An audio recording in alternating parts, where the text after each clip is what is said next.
ఇప్పుడే జీ5 app download చేయండి. చూడండి మీ ఫేవరెట్ టీవీ షోస్ ఎప్పుడైనా ఎక్కడైనా. డాక్టర్ గారు, అందరికీ ఇష్టమైనది మిరపకాయ బజ్జీ. మరి మిరపకాయ బజ్జీలో ఉపయోగించే మిరపకాయలతో కర్రీని తయారు చేసుకునే విధానం ఏంటో ఒకసారి చూపిస్తారా? ఇప్పుడు మన ఆశ్రమంలో ఏదన్నా కొద్దిగా స్పెషల్గా గెస్ట్లు వచ్చినా ఏదైనా స్పెషల్ లంచ్ డిన్నర్స్ ఉన్నప్పుడు బజ్జీ మిరపకాయల్ని కోసి అందులో కొంత మంచిగా వాము, వేరుశెనగ పొడి, నువ్వులు ఇట్లాంటివి వేసి నిమ్మరసం పిండి ఆ పొడి కూర్చి మిరపకాయ బజ్జీ కర్రీ వండి పెడుతుంటాం.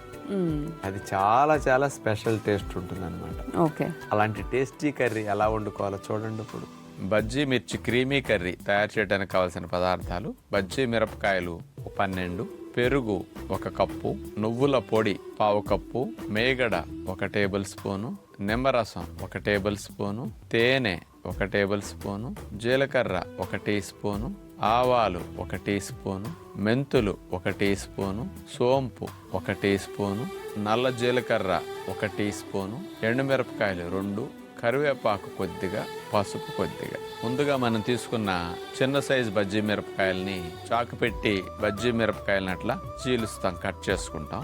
ఆ తర్వాత బజ్జీ మిరపకాయలు ఉడికించే ముందు ఒక బౌల్ తీసుకుని పసుపు, అందులో కాస్త నిమ్మరసము, తేనె, ఈ 3 మిశ్రమాన్ని బౌల్లో కలిపేసి ఈ తేనె నిమ్మరసం యొక్క మిశ్రమంలో బజ్జీ మిరపకాయలను ముంచేస్తామన్నమాట. అలా ఆ రసములో మిరపకాయలు ముంచేసి ఇక ఆవిరిలో 10 నిమిషాలు సేపు బజ్జీ మిరపకాయలు మెత్తగా అవ్వకూడదు, పచ్చిదనం పోయేటట్టు మూత పెట్టేసి ఆవిరిలో మగ్గనిస్తాం. ఇక మనం తీసుకున్న గట్టి పెరుగుని, మేగడ పెరుగుని బజ్జీ మిరపకాయల క్రీమ్ సిద్ధం చేసుకోవటం కోసం ఒక బౌల్లో వేసేసి దాన్ని బాగా చిలికేసేయాలి. అందులో వేపించిన నువ్వుల పొడి కలిపేస్తాం. ఈ పెరుగు నువ్వుల పొడి వల్లే స్పెషల్ టేస్టీ క్రీమ్కి వచ్చేస్తుంది అనమాట.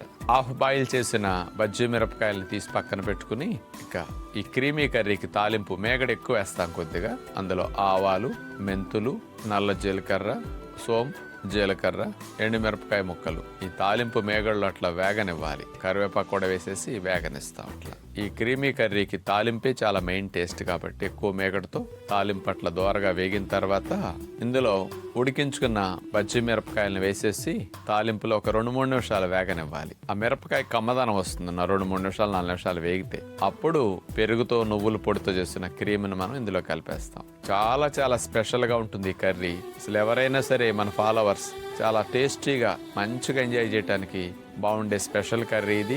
మరి కడుపులో మంటలు ఈ మిరపకాయలకి ఎక్కువ రావు కాబట్టి చక్కగా చేసుకుని మీరు తినొచ్చు. డాక్టర్ గారు, అయ్యా, ఈ వేసవి కాలం వచ్చిందంటే చాలు పెద్దవాళ్ళ విషయంలో చాలా మంది భయపడతారు. అవునమ్మా. మరి వయసు పైబడిన వాళ్ళకి మాత్రమే సీజన్ స్పెషల్లో భాగంగా ఈ రోజు ఎండాకాలం వీళ్ళు తీసుకోవాల్సిన ప్రత్యేక జాగ్రత్తలు చెప్తాం. ముసలివారందరికీ నీటి సీసా దగ్గర పెట్టి కుటుంబ సభ్యులందరూ వాళ్ళ నీరు త్రాగే విషయంలో శ్రద్ధ పెట్టకపోతే చాలా ప్రమాదం. మీరు సాయంకాలం 4:30-5 లోపు ఆపేయాలి. అది గుర్తుపెట్టుకోవాలి పెద్ద ఏజ్ వారు. ఆ సమయం తర్వాత నీళ్లు తాగితే నైట్ యూరిన్ వచ్చి మీరు నిద్రలో ఇబ్బంది పడుతుంటారు. అందుకని అప్పుడు త్రాగకుండా 4-4:30 లోపు వాటర్ ఆపేసేయండి. మనకి ఎండ ఉండేది ఎప్పుడు? ఈ టైమే. అందుకని మార్నింగ్ 12 వరకు 11 వరకు మీ లోపల నీరు బాగా ఉండాలి అంటే ఉదయం పూట లేచిన వెంటనే పెద్ద వయసు వారు 1 లీటరు 1.5 నీళ్ళన్నా సరే త్రాగాలి. 1.5 తాగలేకపోయినా లీటర్ నీళ్లు త్రాగాలి. జీ5 యాప్ డౌన్లోడ్ చేసి అన్ని ఎపిసోడ్స్ పూర్తి ఉచితంగా చూడండి.